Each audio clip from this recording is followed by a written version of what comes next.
हे सुंदरी, शुंभ निशुंभ ने तेरे लिए विवाह प्रस्ताव भेजा है। जाकर कह दे, पहले युद्ध करो फिर देखेंगे। गुप्त नवरात्रि का 8वां दिन उस महाशक्ति को समर्पित है जो न केवल शत्रु को हराती है बल्कि उसे बोलने, सोचने और चलने तक की शक्ति से वंचित कर देती है। यह शक्ति है माँ बगलामुखी, 10 महाविद्याओं में 8वीं महाशक्ति। इन्हें स्तंभिनी शक्ति भी कहा जाता है, जो शत्रु की गति को वहीं स्थिर कर देती है। माँ बगलामुखी का स्वरूप दीप्तिमान पीतांबरा के रूप में है। वे पीले वस्त्र पहनती हैं, उनका तन हल्दी की आभा से प्रकाशित होता है और वे पीत पुष्पों से पूजनीय हैं। उनके एक हाथ में गदा है जो दंड का प्रतीक है और दूसरे हाथ से वे शत्रु की जिह्वा पकड़कर उसकी वाणी को निष्क्रिय करती हैं। यह दर्शाता है कि बगलामुखी शब्द को शस्त्र और शांति को विजय में बदल देती है। माँ बगलामुखी को पीतांबरा देवी भी कहा जाता है क्योंकि उनका स्वरूप पीले रंग से मंडित होता है। वे पीले वस्त्रों, पीले आभूषणों और हल्दी के तेज से दीप्तिमान होती हैं। भक्तों, इससे पहले कि आप कथा में भाव विभोर हो जाएं, ऐसे ही और भी भक्तिमय कथाओं के लिए हमारे चैनल धर्म कथा गंगा को सब्सक्राइब करना न भूलें। पुराणों में वर्णित है, एक समय ऐसा आया जब सृष्टि में भीषण तूफान उठा।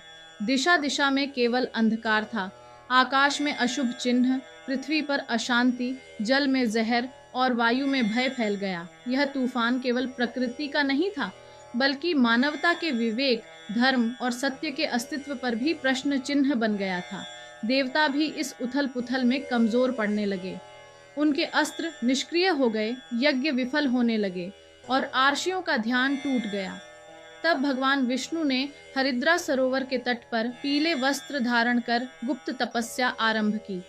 वे हल्दी से अर्पण करते गए, मौन धारण कर केवल ह्लीं बीज मंत्र का जाप करते रहे।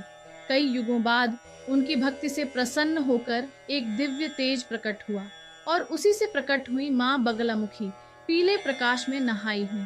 देवी ने कहा, जो मुझे पीले मन, पीले वस्त्रों और हल्दी की आहुति से पुकारेगा, उसके शत्रु न बोले पाएंगे, न सोच पाएंगे, न चल पाएंगे। मैं उसे विजय दूंगी, बाहरी भी और भीतरी भी। उसी समय असुर राज शुंभ और निशुंभ, जो ब्रह्मा से वरदान लेकर अजेय बन चुके थे, इंद्रलोक पर चढ़ दौड़े। सूर्य, चंद्रमा, वायु, अग्नि, सभी देवों को पराजित कर उन्होंने उनके अधिकार छीन लिए। उन्होंने धर्म का मजाक उड़ाया, यज्ञों को तोड़ा और अपनी वाणी से अपवित्र विचारों का प्रचार करने लगे।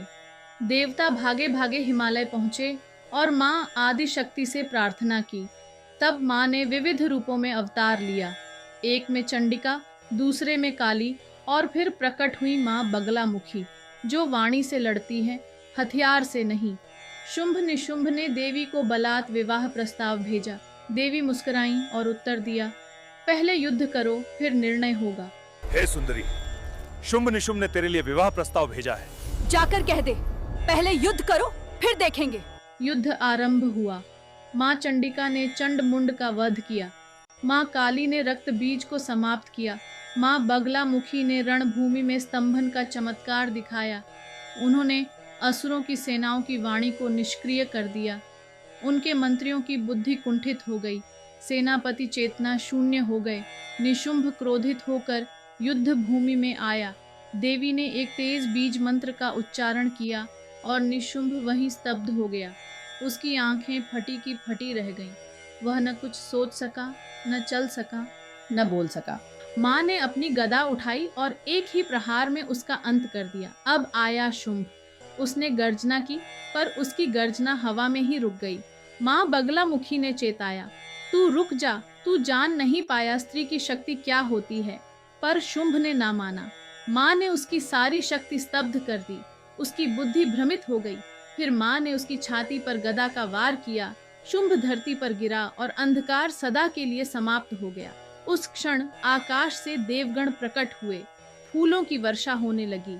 गंधर्व गाने लगे, जय माँ बगलामुखी, जय महाविद्या, स्तंभिनी शक्ति की जय। धर्म की स्थापना पुनः हुई और समस्त सृष्टि में शांति फैल गई। गुप्त नवरात्रि की अष्टमी को बगलामुखी की साधना विधि, प्रातः काल स्नान कर पीले वस्त्र धारण करें, पूजा स्थल पर माँ बगलामुखी का चित्र या यंत्र स्थापित करें।